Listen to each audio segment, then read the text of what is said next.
வணக்கம். இப்போ நம்ம பார்க்க போறது பார்த்தீங்கன்னா, சிங்கேஜ் வந்து எப்படி வந்து நம்ம கண்ட்ரோல்ல கொண்டு வரலாம். சிங்கேஜ் வந்து 2 டைப் இருக்கு. Length wise சிங்கேஜ்.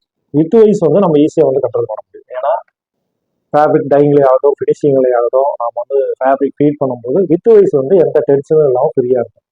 அப்போ வந்து அது ஆட்டோமேட்டிக்கா ரிலாக்ஸ் ஆகி ஒரிஜினல் பொசிஷன் வந்துடும்.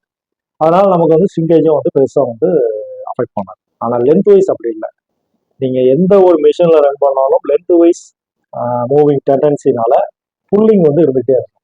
ஸோ அது வந்து ஒரிஜினல் பொசிஷன் வந்து வரதுக்கு இல்லாமல் இந்த டிரைவிங் ஃபோர்ஸ் வந்து அதை வந்து இழுத்துக்கிட்டே இருக்கும். நமக்கு லென்த் வைஸ் சிங்கேஜ் வந்து கண்ட்ரோல் பண்ணுறது ரொம்ப சிரமம். அப்போ ஒவ்வொரு ஸ்டேஜ்லையும் நம்ம வந்து ப்ராப்பராக வந்து பண்ணணும். டையிங்கில் வந்து ரொம்ப டென்ஷன் இல்லாமல் டையிங் மிஷினில் ரன் பண்ணணும். ஃபினிஷிங் மிஷின்ஸ் எல்லாத்துலேயுமே வந்து ஓவர் ஃபீடிங் வந்து ப்ராப்பராக கொடுக்கணும். கொடுத்து இந்த டென்ஷனை வந்து எவ்வளவோ மினிமைஸ் பண்ணுறோமோ அப்போ அந்த அளவுக்கு வந்து நம்ம சிங்கேஜை கண்ட்ரோல் பண்ண முடியும். இப்போ ஒரு ஃபேப்ரிக் வந்து அப்நார்மல் சிங்கேஜ் லென்த் வைஸ் இருக்கு அப்படின்னா இது எப்படி வந்து என்ன நம்ம டெக்னிக் யூஸ் பண்ணா இம்ப்ரூவ் பண்ணலாம் அப்படின்னு பாத்தீங்கன்னா, ஃபர்ஸ்ட் வந்து ஹைட்ரோ எக்ஸ்ட்ராக்டர், அதாவது ட்ரையர்லயோ பேடர்லயோ போட்டீங்க அப்படின்னா அந்த டிரைவிங் போர்ஷனால லென்த் வைஸ் வந்து புல்லிங் இருக்காது. என்னதான் நீங்க வித்துல இழுத்தாலும் கூட லென்த் வைஸ் புல்லிங் இருக்கிறதுனால அந்த அளவுக்கு கண்ட்ரோல் ஆகும். ஆனா ஹைட்ரோ எக்ஸ்ட்ராக்டர்ல போட்டீங்கன்னா லென்த் வைஸ் புல்லிங்கே கிடையாது.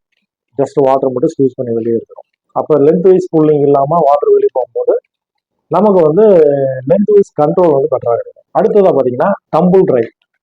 டம்பிள் ட்ரைனா டம்பிள் ட்ரை மிஷினில் போட்டு ரொட்டேட் பண்ணும்போது டம்பிளிங் ஆகாக லென்த் வைஸில் எந்த விதமான நோடும் கிடையாது. அப்போ என்ன ஆகும், உங்கள் லென்த் வைஸ் வந்து பெட்டராக வந்துருக்கும். அப்போ லென்த் வைஸ் சிங்கேஜ் கண்ட்ரோலுக்கு பெட்டர் ட்ரையிங் மெத்தட் எது அப்படின்னா 100% சூட்டபுளான ட்ரையிங் மெத்தட்னா டம்பிள் ட்ரை தான். கண்டினியூஸ் டம்பிள் ட்ரைவ்லாம் போட்டீங்க அப்படின்னா நீங்கள் லெஸ் தென் 3% சிங்கேஜ் கூட எல்லா ஃபேப்ரிக்லையும் கொடுக்க முடியும். அடுத்ததாக பார்த்தீங்கன்னா ரிலாக்ஸ் ட்ரையல் வந்து டிரைவிங் ஃபோர்ஸ் என்னதான் நீங்க வந்து ரிலாக்ஸ்டா கன்வீனியன்ட் பெல்ட்ல ஃபேப்ரிக் ஃபீட் பண்ணாலும் கூட அதுல வந்து டிரைவிங் ஃபோர்ஸ் இருக்கிறதுனால உங்களுக்கு வந்து ஒரு மினிமலா தான் லென்த் வைஸ் வந்து குறைக்க முடியும். ஆல்ரெடி என்ன இருக்கோ அதுல வந்து ஒரு 2-3% 5% அந்த மாதிரி தான் குறைக்க முடியும். அதனால வந்து இது வந்து ஒரு சில ஃபேப்ரிக் டைட் நெட் ஃபேப்ரிக்ஸ்க்கு ஒர்க் அவுட் ஆகும்.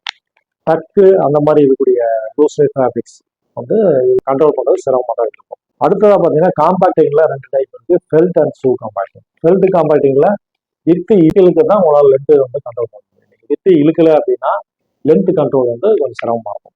ஆனா டியூபெக்ஸ் ஷூ மிஷின் இருக்கு இல்லைங்களா, அதுல வந்து நீங்க லென்த் இதுவே தேவையில்லை. அப்படியே வந்து கிட்டத்தட்ட 10-15% வரைக்கும் லென்த் வைஸ் வந்து நீங்க ஆட்ட முடியும். லென்த் வைஸ் வந்து ஏற முடியும்.